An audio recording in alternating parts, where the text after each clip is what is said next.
So guys अभी अभी time हो रहा है, शाम के 5 बज रहे हैं। तो हम लोग जाने लगे थे हॉस्पिटल।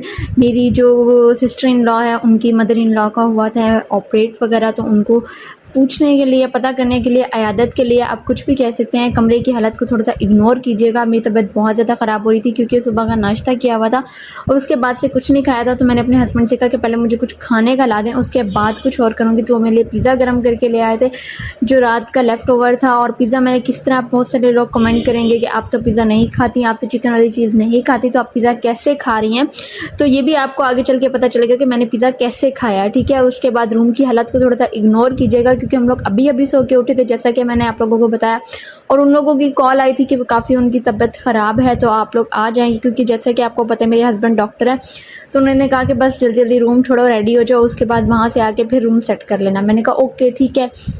तो आप लोग यहाँ पे देख सकते हैं कि मैंने पिज़्ज़ा किस हालत में खाया है। अब ये बाकी का बचा हुआ जो चिकन है वो मेरे हस्बैंड खाएंगे। अब बहुत से लोग कहेंगे कि आप अपने हस्बैंड को बचा हुआ खाना खिलाती हैं, जैसे बहुत से लोग कहते हैं कि आप सिर्फ अपने लिए शॉपिंग करती हैं, अपने हस्बैंड के लिए बिल्कुल नहीं करती।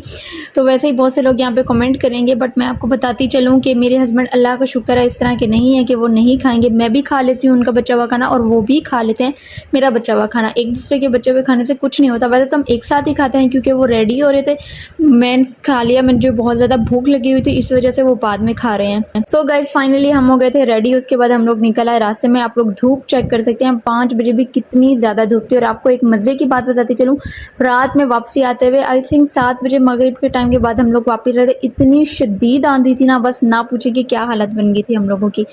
आप लोगों को अंदाज़ा हो गया होगा आज के व्लॉग से ही, लेकिन मैं आप लोगों को बताती चलूँ, बहुत तेज़ आंधी थी। ऐसे लग रहा था मट्टी के ना कोई बर्तन भर भर के हमारे मुंह पे मारा, इस तरह का सीन था। अस्सलामुअलैकुम यूट्यूब फैमिली, कैसे हैं आप सब लोग। उम्मीद करती हूँ आप सब खैरियत से होंगे, बिल्कुल ठीक ठाक होंगे। मैं भी आपकी दुआओं से अल्हम्दुलिल्लाह बिल्कुल ठीक ठाक हूँ। जैसे कि आपने व्लॉग में देखा, स्टार्ट में मैंने कोई इतना शूट वगैरह नहीं किया हॉस्पिटल जब हम गए थे। तो अभी हम लोग रात पे जाने लगे हैं ड्यूटी पे। अभी बज रहे हैं रात के 9 और चलते हैं फिर वहाँ पे जाके देखते हैं आज आगे क्या क्या होने वाला है। तो मेरे साथ रहना है, व्लॉग को स्किप नहीं करना, और चैनल पे नहीं हो तो सब्सक्राइब लाजमी कर लें। इंस्टा का लिंक डिस्क्रिप्शन में, लाजमी वहाँ पे भी जाके फॉलो कर लें। सो गाइज उसके बाद हम लोग निकले थे अपने अगले सफ़र के लिए क्योंकि हॉस्पिटल जाना था। हस्बैंड की नाइट ड्यूटी थी, तो यहाँ पे हम लोग गाड़ी का वेट करें। मैं आप लोगों को बताती चलूँ, जैसा कि आप लोगों को पता है मेरे हस्बैंड बुच इंटरनेशनल हॉस्पिटल में होते हैं, तो वहाँ की पिक एंड ड्रॉप सर्विस है वहाँ के डॉक्टर्स के लिए, स्टाफ्स के लिए।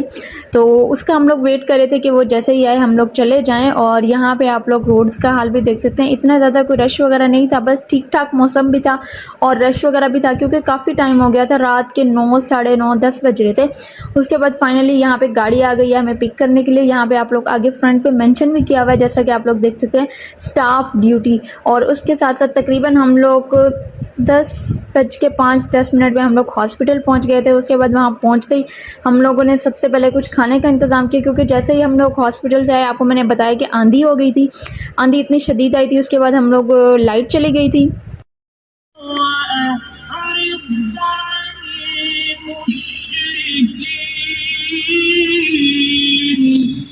और जो हुक्म तुम्हारे परवरदिगार की तरफ से तुम्हारे पास आता है उसी की पैरवी करो। इस परवरदिगार के सिवा कोई माबूद नहीं। सो गाइज यहाँ पे आप लोग देख सकते हैं काफ़ी लेट टाइम हो गया। मैं खाने लगी थी चॉकलेट्स। आजकल मुझे मीठे की बहुत ज़्यादा क्रेविंग हो रही है। मैं बहुत ज़्यादा अवॉइड करने की कोशिश कर रही हूँ बट नहीं कर पा रही। अवॉइड करना चाहिए क्योंकि इस तरह से मीठा खाने से लास्ट मंथ्स में, लास्ट ट्राइमेस्टर में आप लोगों का आपका वेट गेन होने का बहुत ज़्यादा वो होता है और उसके बाद आपके बेबी का भी वेट गेन हो सकता है। उसके बाद आगे चल के बहुत ज़्यादा प्रॉब्लम हो सकती है। तो वेट गेन नहीं करना चाहिए बट क्या करूँ, जब मुझे होती है तो फिर रुका नहीं जाता। उम्मीद है आपको आज का व्लॉग पसंद आया होगा। पसंद आए तो लाइक शेयर एंड सब्सक्राइब लाजमी कर लीजिएगा। अल्लाह हाफ़िज़।